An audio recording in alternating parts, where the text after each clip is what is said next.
Arratsaldeon eta eskerrik asko hurbildu zarenak. Gaur aurkeztuko dugu nesken 6. rugby txapelketa egiten dena Durangoko Harripauzueta zelaian. Txapelketa hau izango da hurrengo larunbata 27an eta hasiko da ordu 12etan. Bertara etorriko die 6 taldek parte hartuko da, baina diela Hernani, Gaztedi, Elorrio, Bilboko 2 talde eta Durangoko neskak batzuk hemen dauzela.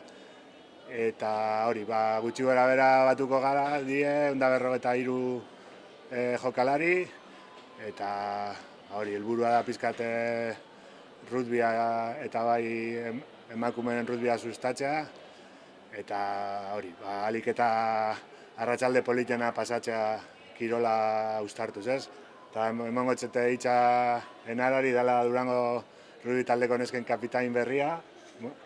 Eta berak kontoko txue pizkatze helburu dekoien edo ze intentzioaz doaz larun bateko torneora. Esan biara plazer bat dela beste urte bat gehiago olako torneo bat antolatzi eta beren parte izatie be bai.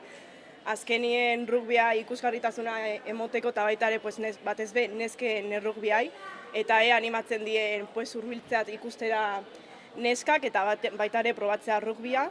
Gero eta gehiago izenez gero, gure helburuetako bat dela finalera heltzea aurten, lortze egun.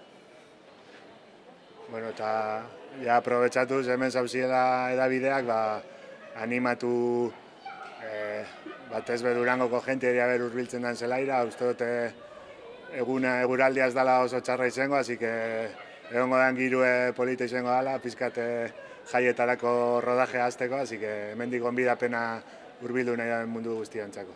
Eskerrik asko.